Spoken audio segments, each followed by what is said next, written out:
Hello, YouTubers and NFL fans everywhere. This is Matt, the NFL Fanatic, giving you my Week 6 2020 NFL predictions. Well, for the Fanatic this week, I did, with everything going on with COVID and all the different shifts of games and uh, personnel going to be available and the different uh, combinations that have to occur. I thought I did pretty well this past week in terms of both my against the spread and straight up predictions. So for this week so far, I am 7-5 against the spread, and straight up I am 9-3. So that equals up to 58.3% against the spread, and straight up 75% even, 3 out of every 4, which I will be very happy with that. And now my overall record for this year against the spread and straight up go 45, 29, and 1 against the spread. And straight up, I am now 52, 22, and 1. Those percentages equal up to 60 points or 60.7% against the spread. And straight up, I am at 70% straight up. So by far, for this season, through all the craziness and all the shiftiness due to the pandemic, this is the best start I have had over the last several years in both my against the spread and straight up picks. I had some awkward doozies with some of the games. I was stunned that the Ravens were able to dominate the Bengals so well. They won by 24 points, 27-3. Lamar Jackson threw for 2 TDs. He had that one pick that wasn't so great, and they ran for about 160 yards. Though for me as a Ravens fan, that wasn't really the most impressive performance I wanted to see against a lowly Bengals team. And honestly, for Joe Burrow, who's been hit and sacked more often than any other quarterback in the league, I hope he can stay healthy because he took a beating yesterday with the 7 sacks that he took. And then if you look at some of the other against the spread picks, the Jacksonville game, that was awkward. Though the Jags left almost 12 points on the field with the 29 and 49-yard field goals missed by their new kicker Stephen Hauschka, who I believe is replacing the injured Josh Lambo. And I will personally believe that after Josh Lambo gets healthy, Stephen Hauschka gets cut. And as a Ravens fan, I have that personal experience with Stephen Hauschka, and that was a tough against the spread loss. And then the other one, the Colts, it was a close game, and even though I know at one point Phillip Rivers threw a pick six to Carl Joseph, he's thrown I believe the second most interceptions over the last 2 years, and he's had 10 multi-interception game over the last 2 years, which is the most in the league. But at the end of the day, when they were only down by 6, 29-23, you can't give up that huge 20-yard run to their third string running back, number 30, who came in after Chubb got hurt last week. You can't do that, and that was basically, to me, the difference in the game.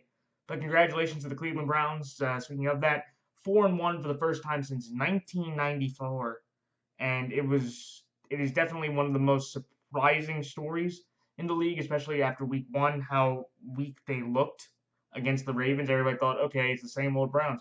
No, these Browns are a dynamic team with weapons at running back. Their offensive line holds up pretty well. They have a depth at running back, and their defense, though it's not fantastic, and they've had moments where they've given up a good amount of points or big plays. They do enough with Myles Garrett, Emmanuel Ogba. You have Carl Joseph. Their secondary's been banged up, and they've still been able to win, so that's pretty impressive. But they still have Denzel Ward, who can make a big play. Greedy Williams hopefully come back soon. Unfortunately, Grant Delpit's not there because of his Achilles tear. But I've been really impressed with the Browns, and I believe right now they're going to be a playoff team. And right now, if you're talking about the top 5 teams in the AFC, they are one of those teams. So congratulations to the Browns on that. And then if you look at a few of the other storylines, I do want to mention very quickly my best wishes to the Dallas Cowboys quarterback Dak Prescott. In the third quarter of the Cowboys-Giants game yesterday, he suffered a compound fracture and a dislocated ankle, and it was a very gruesome injury. And I wish him a very quick and speedy recovery. He already had surgery last night. The surgery, from what I've heard, went really well, and I wish him the best in recovery and his future moving forward. Though I am going to say something that might be seen as harsh, but I think it's an objective point about what the Cowboys should do in the future. This injury provided the Dallas Cowboys a tremendous opportunity with Andy Dalton, who went 9 of 11, had 111 yards and 2 big completions to Michael Gallup on the game-winning field goal drive. If I were the Dallas Cowboys, I would not, repeat, I will say it again, I would not re-sign Dak Prescott after this year. He's got $31.4 million fully guaranteed. He will get another job somewhere else, but I would not re-sign Dak Prescott. I know that might sound, but let me explain. I would not do it. Andy Dalton can lead this team to the NFC East. He's got enough talent, he has enough experience, and I like Andy Dalton at the price of $3 million compared to Dak Prescott at the price of $38 million. Because you can basically get the same amount or same level of skill and play that you can get from Andy Dalton compared to Dak Prescott. So here's what I would do if I was Jerry Jones and Stephen Jones. I would personally give Andy Dalton a 2-year contract anywhere ranging from $20 to $23 million a year. And give you pretty much the first year guaranteed, give him some incentives in the second year. And then if I were the Dallas Cowboys, there is a quarterback from North Dakota State, which is very funny because I know Eagle fans, they'll laugh and say, oh, they're going to do the Carson Wentz thing. But yes, I would, if I were the Dallas Cowboys with their pick, because even if they won the division, they're still going to have a bad record. They may be able to hold on to the end. I draft Trey Lance out of North Dakota State, and basically I have Andy Dalton as my stopgap, and if Trey Lance can develop, then I have my future franchise quarterback at a much cheaper rate, who I think has a lot of potential to be a good quarterback.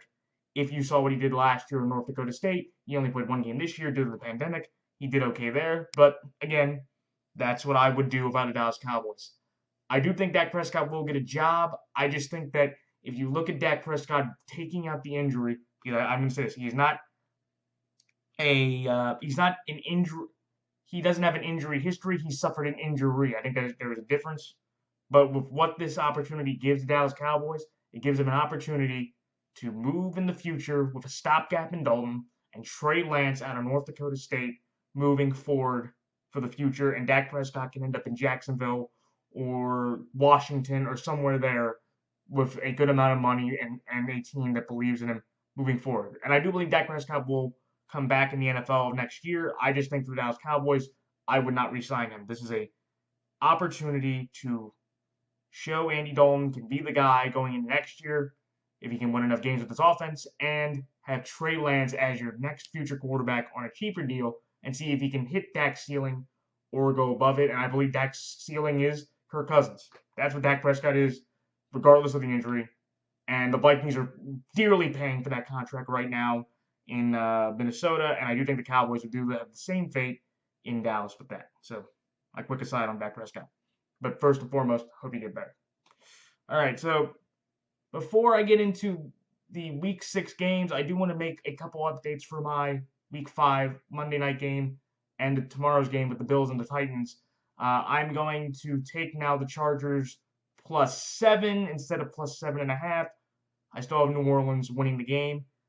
But I am going to take, but the biggest change is also, I'm going to take the Buffalo Bills now -3 and the Bills straight up compared to the 8.5 line that it was out on Monday when this game was originally supposed to be played for Sunday. So that line went from 8.5 to 3. I feel much more comfortable with that. I'm going to go with that line for tomorrow. So give me the Bills -3 and the Bills straight up.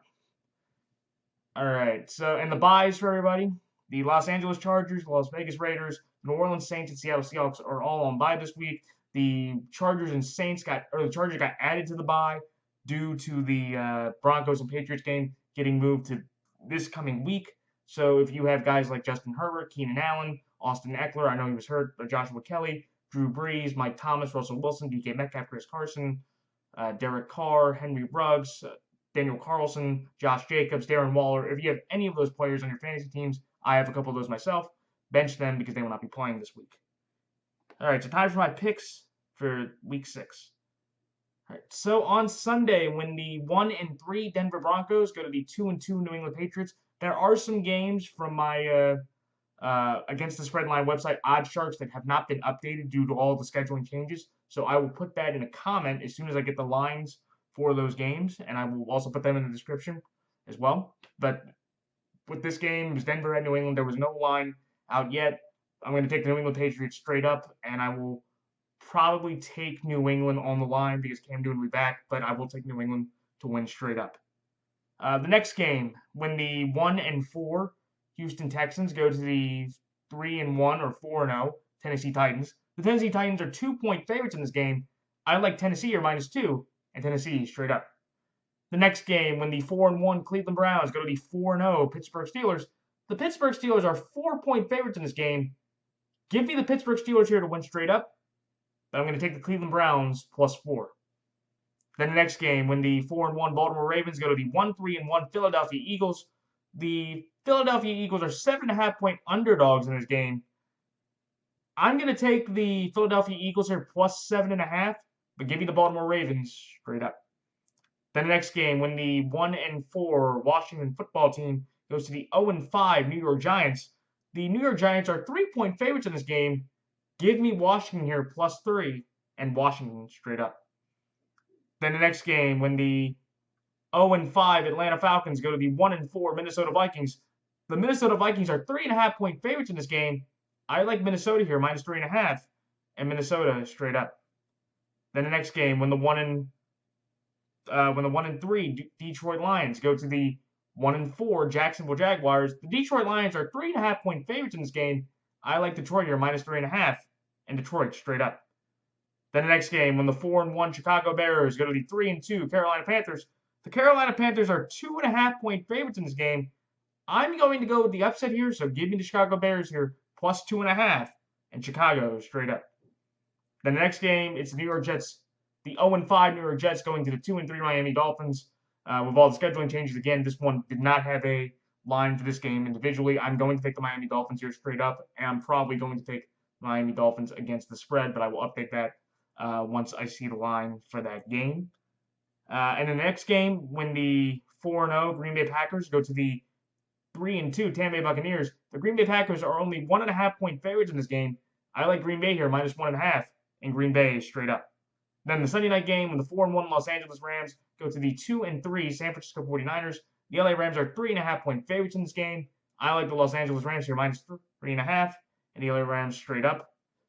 And then in the Week 6 Monday night doubleheader and one of the games of the year, when the 4-1 Kansas City Chiefs go to the 5-0 or 4-1 Buffalo Bills, the Kansas City Chiefs are 3-point favorites in this game. I like the Kansas City Chiefs here to win straight up, but I'm going to take the Buffalo Bills here +3. And finally, in the Monday night game, when the 3-2 Arizona Cardinals go to the 2-3 Dallas Cowboys, the Arizona Cardinals are 2.5-point favorites in this game. I like Arizona here -2.5 and Arizona straight up. All right, so time for my thoughts on each game. The New England Patriots over the Denver Broncos. This game to me comes down to, I believe Cam Newton will be out of his 10 to 14 day time frame with contracting the virus. I believe he will be active for this game. And I feel like, even though I know Stephon Gilmore, the Defensive Player of the Year, he was tested positive on Tuesday, and he might or might not be able to play this game with the amount of time, because that would basically be, if you go 14 days, 12 days, so he still may not be able to get off the COVID-19 list. I don't think that is going to matter, because I think the Broncos, they are banged up in a lot of different ways. Noah Fant might be able to play now. He wasn't supposed to play in Week 5, but they had their bye, so he could play, but the Broncos are just banged up defensively and offensively in a lot of different ways. Billy Ripien, from what I saw against the Jets, he had a couple nice moments, and I thought, he had, that big 47-yard touchdown throw to Jerry Jeudy was sensational. That was a Randy Moss-type moment for the receiver there for his first touchdown. But also, it's just one of those aspects to where, for the Patriots for a long time with Tom Brady, going into Denver was one of the hardest things to do. I think for the Patriots in this scenario, they haven't lost against Denver at home for, I know, at least the last several years. In 2014 they beat them, 2013 they beat them, 2012 they beat them, 2011 they beat them in the divisional round, in the playoffs with Tebow. So they haven't lost to the Broncos at home in a very long time. And I feel like this Broncos team right now, it's okay, and they got a fortunate break playing the Jets. But this Pats team, even with Gilmore maybe being out, with Cam Newton there, they are a much better clear team. Damian Harris, though, as well, played a great game against the Broncos defense, and with Sony Michel still being on IR, I do think he will get a nice workload against this Broncos defense, who lost Jarrell Casey a couple weeks ago due to a torn bicep.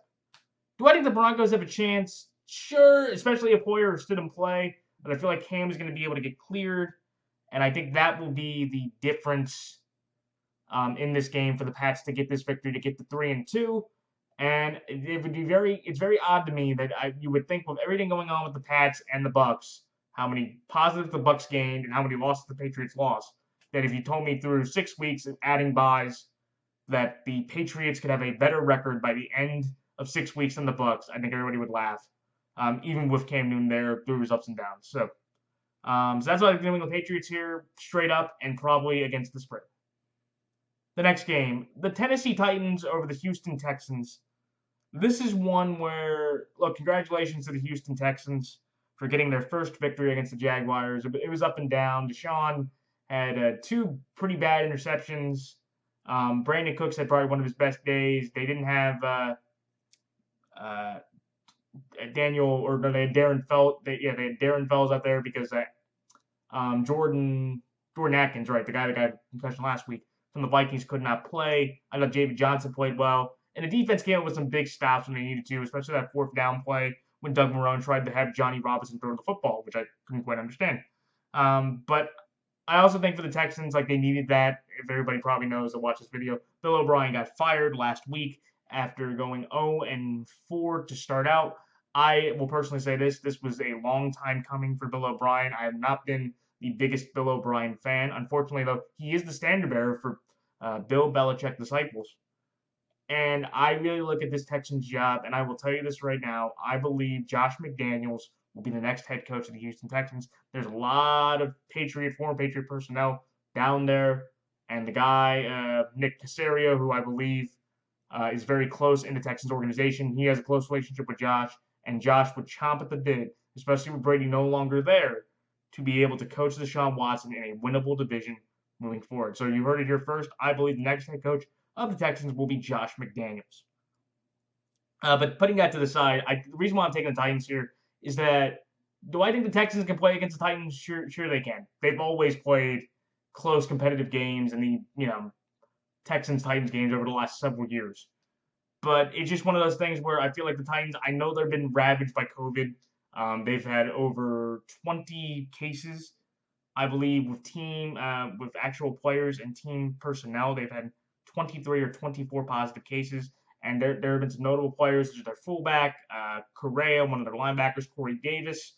A.J. Brown was already dealing with an injury, so this Titans team is not going to be at full strength. Jeffrey Simmons, their first-round defensive tackle from Mississippi State last year. This is a team that's not going to be at full strength, but I just look at the Texans and go, if it's not for the Jaguars' inability, I feel like the Titans should be able to pull off another close victory. Because I know the Titans, their 3-0 start, their margin of victory is 6 points. That's 2 points per game that they've won their 3 games over the last, through the season so far, with Gostowski having one of the great comeback stories after week 1 where he missed all the kicks instead of the game-winning field goal in week 1. But I just like the Titans here because I can't buy on the Texans defense. It's had some moments, but I feel like with Derrick Henry, he'll be able to run through it pretty well. Last year, I know the Texans didn't care. It was last week of the season. They were already locked in one of their spots.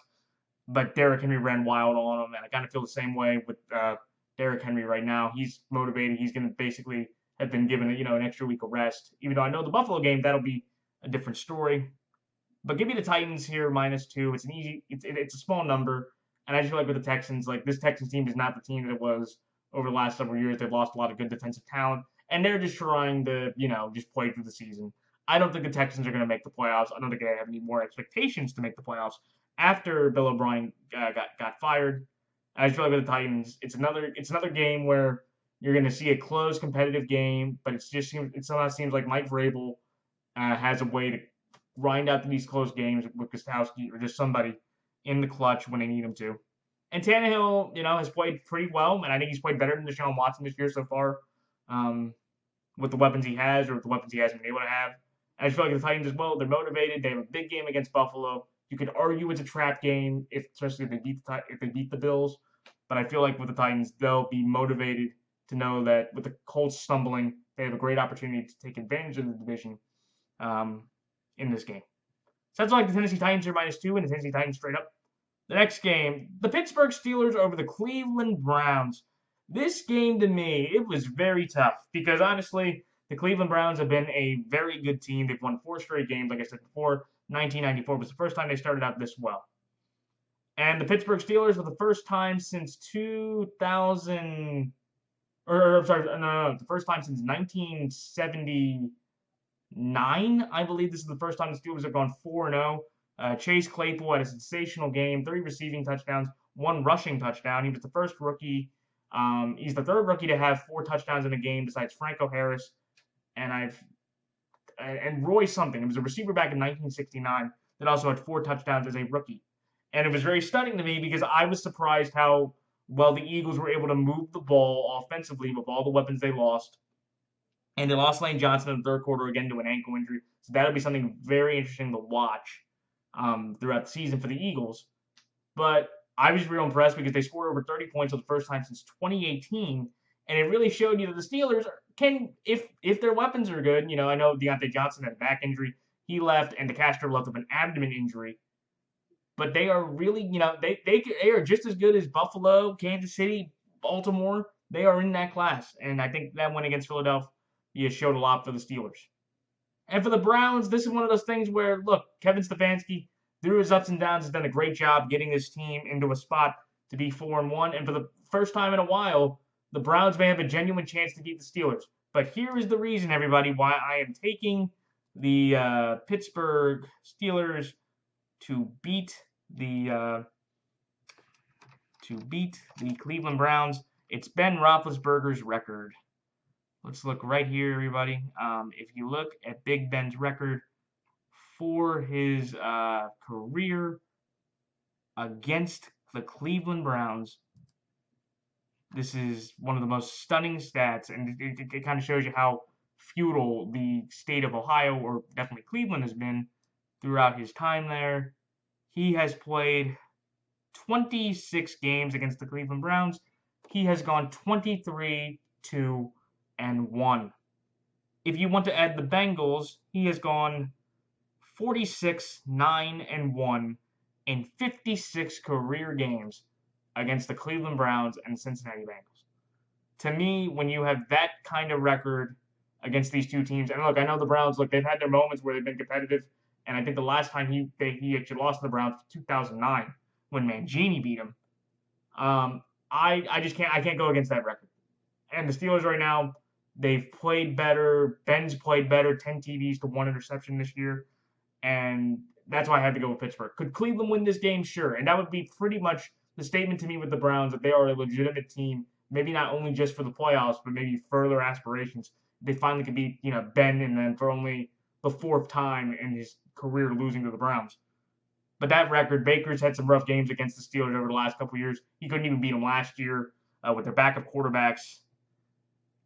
That's why I have to go with Pittsburgh. It should be a great game. It's a real, contest of wits and strengths, it's kind of like where can the Browns finally show their legitimacy, or could, Pittsburgh show that, Pittsburgh still is, the dominant team in this rivalry. Who knows? But I got to go with that record and go with Ben and the Steelers in that game. So that's like the Pittsburgh Steelers here to win straight up, but I'll take the Cleveland Browns +4.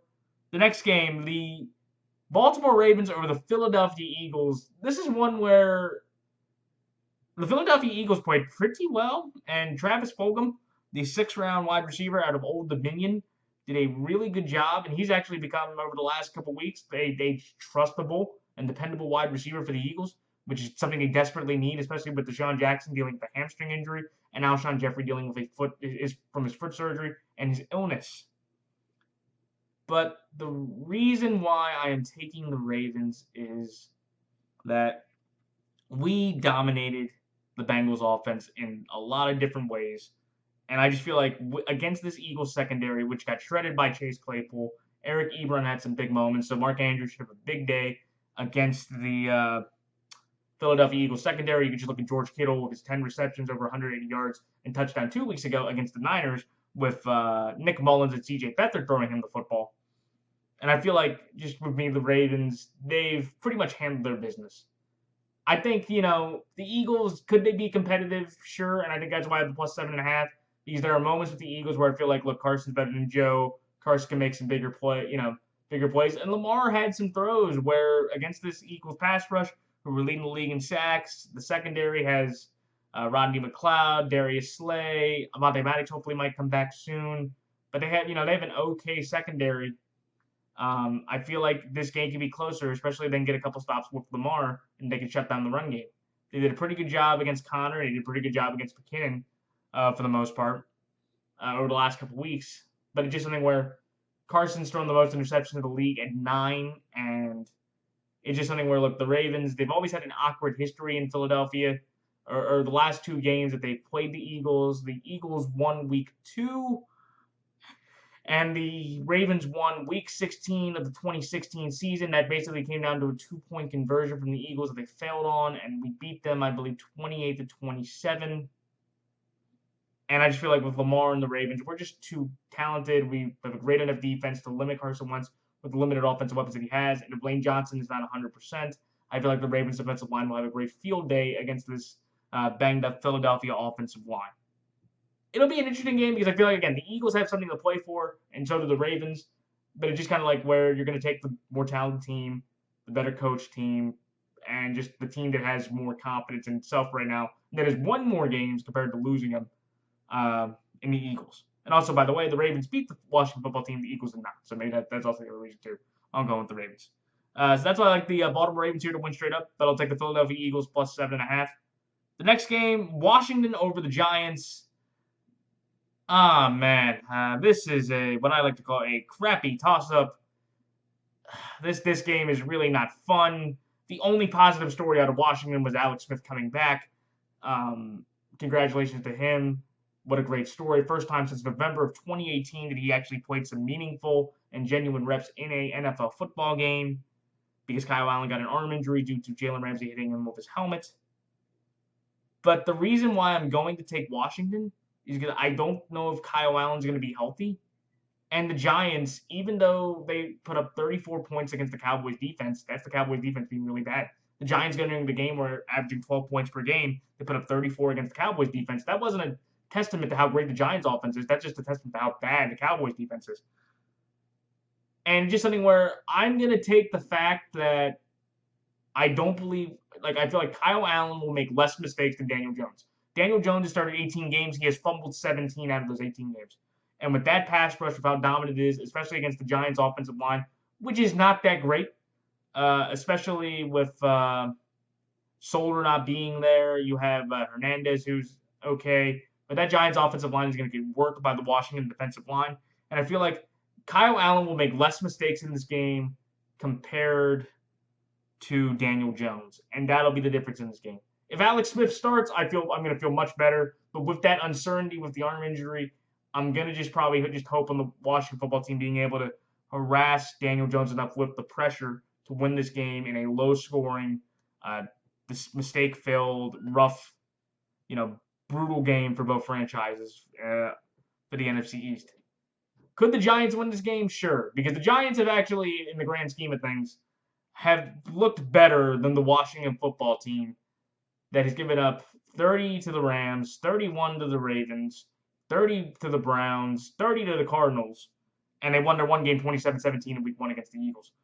But the Giants, they've been in 3-point game, 8-point game, 4-point game in week 2. They've looked better probably as a football team, but I just got to take the team that's won a game over a team that hasn't, and I feel like if Alex Smith starts the game or Kyle Allen, they will make less mistakes than Giants quarterback Daniel Jones will. So that's why I like Washington here +3 and Washington straight up. The next game, the Vikings over the Atlanta Falcons. This is one where Dan Quinn and Thomas Dimitroff last night got fired after starting out 0-5. That's the worst record the Falcons have had since 1997. And Raheem Morris, the former Tampa Bay Buccaneers head coach, and he's been in Atlanta for years, he is now the interim head coach for the rest of this year. I feel like with Atlanta, they are now, just like with Houston, they're really not going to go that far. Their division's too good, and they're just going to try to have some pride. And I feel like also with the Falcons, they just had too many injuries. Tack McKinley went out again with a groin injury. Julio is hampered with a hamstring injury. You look at Casey, he's out for the year with an Achilles injury. You look at Dante Fowler, he left the game for a bit with an injury. And this team is just so banged up defensively. I just think with the Vikings, with Thielen, with Jefferson, with Dalvin Cook or Alexander Madison, I know Dalvin Cook had a groin injury last night and he basically missed the second half of the Vikings-Seahawks game. I just feel like with the Vikings, I've seen enough out of them over the last 3 weeks to go, they are better than the Falcons. They won this game in week 1 last year, which was a surprise. This time around, it's not going to be as much a surprise. I think it doesn't help Zimmer's case that much, but it will be nice for him to get a win. But I just feel like with the Falcons, they're too banged up. Matt Ryan's not playing that well. Outside of Calvin Ridley, who is having a breakout year for the Falcons, Matt Ryan only threw 90 yards against the Carolina Panthers secondary if he did not target Calvin Ridley. So to me, that is all you need to know. And look, I'm somebody that looks at Matt Ryan very much so in the sense of he's a good quarterback. He's decent. But I do think for the Falcons now, especially over the last 2 weeks, putting up only 16 points against the Packers defense and the Panthers defense, it will be time. It's not his fault this year. It's not primarily his fault this year, but I do believe for the Falcons that $150 million contract they gave him was an absolute bust, an absolute horrible decision. And I do think it is time for the Falcons to start considering looking for a different quarterback. Maybe not next year because he has a massive cap hit that's not going to let him, get taken off the team. But it's time for the Falcons to consider changing quarterbacks from Matt Ryan just due to his play. That red zone interception attempt to Russell Gage, inexcusable. So that's why I like the Minnesota Vikings here -3.5 and the Minnesota Vikings straight up. The next game, the Detroit Lions over the Jacksonville Jaguars. If you want to talk about coaches and staff, that this game does not matter a hill of beans for either squad. This actually tops Atlanta, Minnesota. I'm going to take Detroit here simply because they have Matt Stafford. And look, and everybody knows I am not the biggest Matthew Stafford fan at all. I think the guy's been a bust for nearly 6-7 years. I've called this man a bust. And all the Stafford defenders just, come out in droves. And, I talked last week about they've won 6 fourth-quarter leads and all that other crap, about Stafford and the Lions. And, but after what I've seen out of the Jaguars over the last 4 weeks, or 3 weeks, because they played pretty well against the Titans, I just have to go with the better quarterback here. And it was a funny stat that I looked up, which is great. The Jaguars are the first team in NFL history to lose 3 straight games against winless teams entering their games. So they are basically the team that if you need to get a victory, play the Jaguars. So because they've done that with the I don't know what they did that with the Bengals. They did that with the Bengals, the Dolphins, the Bengals, and now the Texans. They've done it 3 straight weeks in a row where they were playing a winless team while they had a win, and they lost to all 3 of those teams. And I know for the Colts, they must be kicking themselves for letting that loss get to them at week 1, because I think the Colts, they would love to have that win back right now, especially while the Colts have been playing primarily a lot better compared to the Jags over the last 4 weeks since that week 1 game. Do I think the Jags can win this game? Sure. It's Matt Patricia. Like I said last week, he's won 6 straight 10-plus point leads. So there's no lead really safe with the Detroit Lions either way. But after just looking at these 2 teams, I have to take Matt Stafford and the Lions in this spot because I feel like they've played better. They've shown some moments with the Saints game that they could put up enough points. And I feel like with the Lions defense, they're rested. They came off their bye, and they're playing a Jags team that just doesn't nearly have as much talent compared to what they do. And I feel like even if the Lions make, multiple errors and blunders, which I expect them to do, they can overcome it against this Jaguars team, which really has looked like the Jags we all thought they would be after 5 weeks, or at the beginning of the year, minus the Indy game. So that's why I like Detroit here, -3.5, and Detroit straight up. Oh, and by the way, one little quick aside about Matthew Stafford. Russell Wilson broke the amount of fourth-quarter comebacks. He was tied with Matt Stafford at 30, so he's had 31 fourth-quarter comebacks since 2012. So I just wanted to say this for all the Matt Stafford fans. Look, Matt Stafford, he has 30 fourth-quarter comebacks. You can say that's clutch. That's not clutch because he's a loser. Russell Wilson's 91, 41, and 1 with all those comebacks. That is a clutch quarterback. And that is clutch compared to a loser like Stafford. I digress. All right, so that's why I like Detroit Lions here -3.5, and Detroit Lions straight up. The next game, the Chicago Bears over the Carolina Panthers. This is a game where I like the Bears here because I just feel like with the Panthers, they've done really well. And they've won 3 straight games without Christian McCaffrey. Teddy Bridgewater has played well. He has not turned the ball over nearly as much. Mike Davis has been a good surprise. He's gotten about 100 scrimmage yards the last couple games, or over the last 3 games. Robbie Anderson is playing really well, living up to that 2-year, $30 million contract the Panthers gave him. Ian Thomas is making plays. Kurt Samuel's making plays. And that Panthers defense has gotten better by the week. They held the Cardinals to 21 points 2 weeks ago. They held the Falcons to 16. And like I just said before, Matt Ryan, without throwing to Calvin Ridley, only threw for 90 yards against this Panthers defense.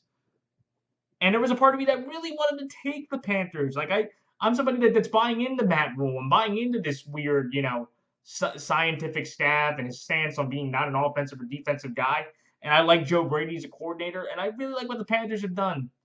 But after seeing what the Bears did against the Tampa Bay Buccaneers on Thursday night, I just can't do it. I feel like with the Bears, Nick Foles, he might give the Panthers a few opportunities. But I've seen the Panthers' defense at times. Look, Leonard Fournette had a massive game against them. Josh Jacobs had a massive game against them. The Bears had David Montgomery, who I know isn't nearly as good as those other 2 guys. But I just feel like with the Bears, they'll be able to make plays against the Panthers. I just don't think with Teddy Bridgewater. I know he beat up the Bears defense last year in the game against Chicago, Week 5, and maybe he could do that again. But I just feel like with the Bears here, they've had some extra rest. The Panthers in their home games, they've only won, or they're 1-1 in their home games. They played the Las Vegas Raiders earlier and lost 34-30. And I'm just going to take that the Bears defense limits the Panthers offense enough that they can score kind of like what they did against Tampa Bay and win the game in a close game where Nick Foles can make one more deep throw or throw longer compared to the Carolina Panthers. Should be a great game, though, and I will tell everybody right now, I would not be surprised if Carolina won this game. Not at all. But that's why I like Chicago Bears here, +2.5 in Chicago straight up. The next game, the Miami Dolphins over the New York Jets. The Jets are the worst team in the NFL. There's nobody nearly close to them, or maybe the Giants, but the Jets are the worst team in the NFL. I'm going to still go with my strategy with the Giants and Jets. Pick against them. You go 32-0 at this point. And the Dolphins really impressed me. They blew out the Niners 43-17 in a game that nobody expected. Ryan Fitzpatrick channeled his Ryan Fitzmagic and threw for 350 yards, 3 TDs, no picks. And I will tell you, as somebody that took the Dolphins on Monday, and then after going through the week, looking at the reports of Jimmy Garoppolo coming back, Deebo Samuel coming back, I was really nervous that I had made a bad decision.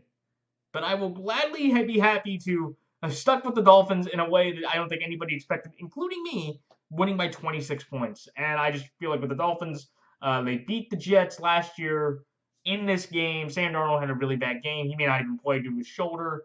They really couldn't run the ball. The defense, Brian Poole got hurt. There were a couple other, defensive injuries that were in the game.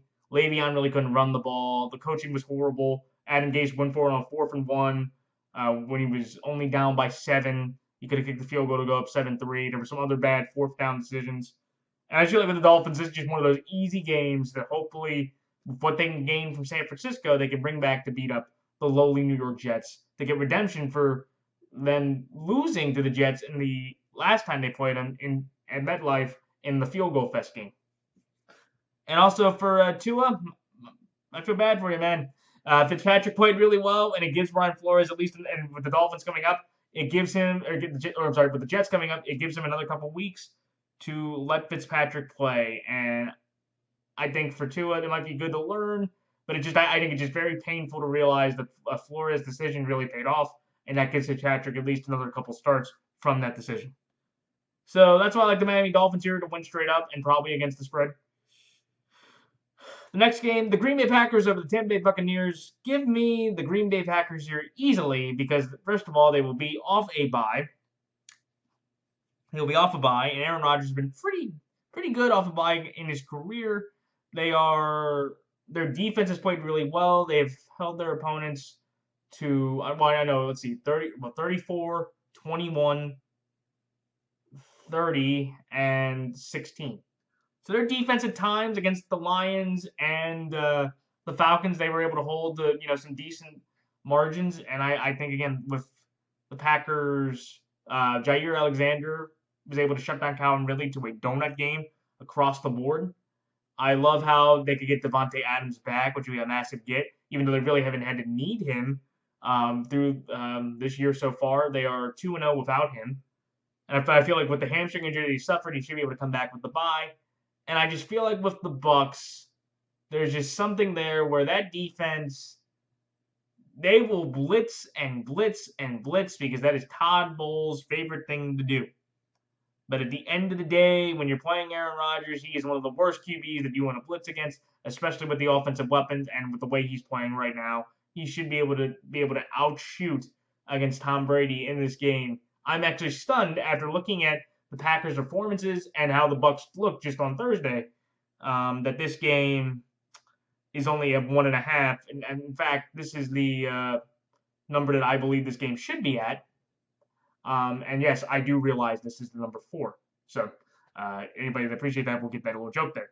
But yeah, I think this game should be a little bit higher than 1.5. But since it's a 1.5 point line, I will gladly take that any day of the week with this Packers team playing a Tampa team that is, kind of reeling. And I think with them playing the Raiders next week, the Raiders game, if I'm right about them losing against Tampa, this is going to be basically like Manning in 2012. Chargers, 500 moments. Can the Bucks save their season on Sunday Night Football against the Las Vegas Raiders on Sunday Night Football next week? We shall see. But I might take the Raiders in Week 7. It depends on how the Bucks look against the Packers. So that's why I like the Green Bay Packers here, -1.5, and the Green Bay Packers straight up.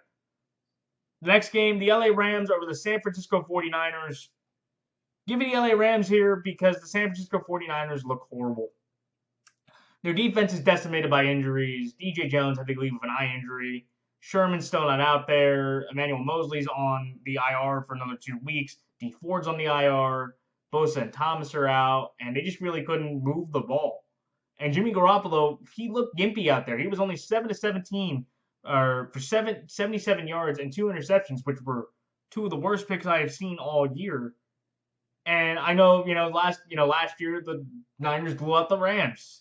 And it's basically like it's a reversal of fortune here, where the Rams are the overachieving team from the year before at 4-1, playing pretty consistent football, and the Niners and it was like last year where the Niners were the same thing. The Rams were the defending champs of the NFC. They played a Niner team that was rising, and they got smoked the first time, and they lost the second time. This is very much similar the other way. The Niners are now the team. They're coming off the Super Bowl. And the Rams, after finishing 9-7, have played much better and are 4-1 and one of the top 5 teams in the NFC, in my opinion. And I just feel like the Niners are too banged up. And I don't know if Jimmy's going to play or if Jimmy's going to be able to stay through the game, even if he plays. Because Kyle Shanahan said after the game, or at half, that he benched Jimmy Garoppolo for his health. So then my reasoning is, then why would you have him out there in the first place? And your offensive line has been your offensive line has been drilled by the Eagles defensive line and the Dolphins defensive line. So when you got Aaron Donald having a 4-sack game against the Washington offensive line, which is not great, what do you expect from him going up against the Niners offensive line, which looked atrocious the last 2 weeks? I'm expecting the same thing with Jimmy Garoppolo. If I'm Kyle, I'm not starting Jimmy next week. I can still say, look, I'm worried about his health. Nobody would blame you. His ankle's still bothering him. They said it was going to be a 4 to 6 week injury anyway. So let Beathard go out there in a first complete start, and hopefully he can play well. I know he played the Niners before. He didn't look great, but he's played them before. I'm sorry, that was Mullins. So Beathard, he can go out there. He's had some moments. He almost beat the Packers 2 years ago. He almost beat the Chargers 2 years ago. And I just feel like, again, maybe he'll play well, but I feel like with the Rams, they're too loaded offensively. They're consistently running the ball now with Henderson and Akers and Brown. Run the ball. Goff's played pretty, sensational, though he did have that one horrible interception to Kyle Fuller in the third quarter of the game yesterday. And I feel like, again, the Rams, they're basically the Niners in this spot for this year. The Niners are the, 500 or just about 500 football team that's come from the Super Bowl that's having a pretty bad hangover, where the Rams, they've been able to recharge from their winning season and pretty much look like the Rams that we've all seen primarily through the Sean McVay era so far through 5 games. Though I will acknowledge that going 4-0 in the NFC East is nothing to write home about. So that's like the LA Rams are minus 3.5 and the LA Rams straight up. And the final 2 games, the Kansas City Chiefs over the Buffalo Bills. This was really hard for me because as a Ravens fan, I was hoping for somebody to be able to beat the Chiefs, and I thought it was going to be the Buffalo Bills, but it wasn't. It was the Las Vegas Raiders who won 40-32. Mahomes was kind of up and down. I was stunned that Andy Reid made that decision on fourth down to go for it on about his own 35. That was where Jonathan Abraham picked the ball off, and Derek Carr fortunately could do what Alexander Madison could not do, which was convert the fourth down and basically ice the game for the Las Vegas Raiders. It was the first time since October 28, 2012, that the Raiders actually went into Kansas City and won a football game. And I wanted, to take the Bills, but I just knew in my head that I think the Chiefs, they're going to be motivated. They have all this. They have a little bit of extra time to wait due to the schedule with the Titans. They're going to be motivated to show against a good Buffalo team that they, are still the top team in this conference. And it just kind of reminds me of what happened just a couple weeks ago. They played the Chargers. They played a division rival. They played them pretty tough. It was a close game. You could argue they could have lost or should have lost, but they didn't off of Harrison Butker kicking a 58-yard field goal. And I just feel like, again, with the Raiders, it's kind of the same formula where the Chiefs know how good the Bills are. And they are going to be up and motivated to play this Buffalo team to show everybody in the AFC that they are the top team in the conference. No questions asked besides the Steelers, who do not play this year. And I think that's going to be the difference. And I feel like with Allen, I don't know if he can, with Mahomes, get into the similar type of shootout or lead that he got in the game against the Rams, where they were up by 25 points, the Dan Quinn special, the Dan Quinn Memorial of 28-3.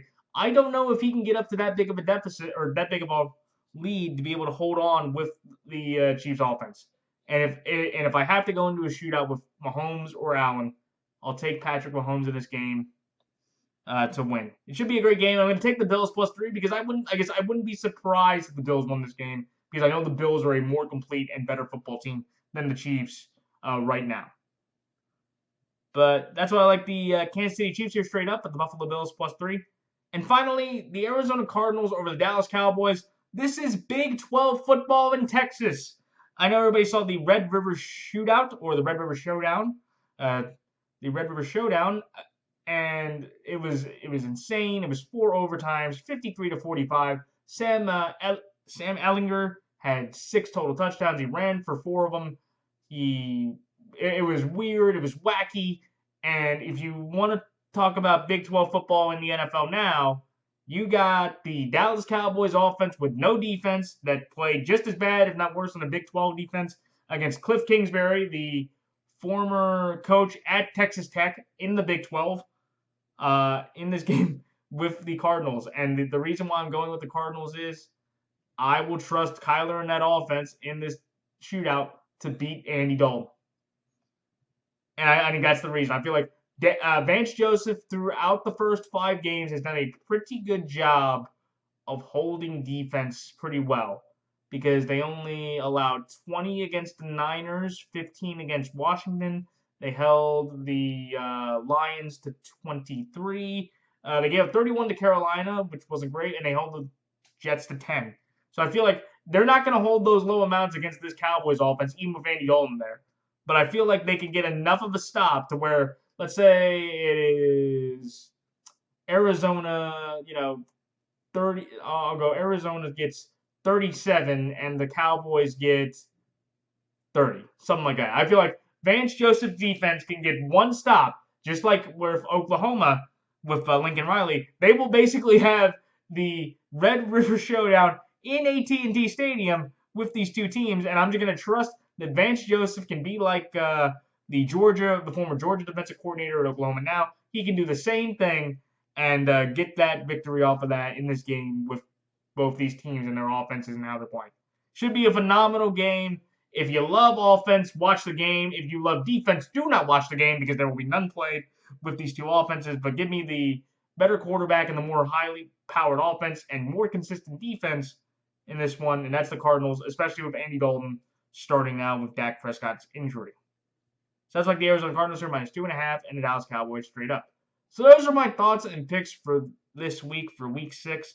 Like, comment, rate, subscribe. Please check out the NFL YouTube Prognosticators page. There are several guys and gals that make predictions just like I do every single week. And shout outs to people such as Bridgewater's Finest, Luca Rosano, Keith Bailey, Andrew Warren, Robert Sports Show, all those guys and gals. Please check them out if you want any other predictions for this great NFL season. So until next time, this is Matt the NFL Fanatic signing off. Everybody, please stay safe, wear a mask, social distance, and until next week, this is Matt the NFL Fanatic signing off. Until next time, so long.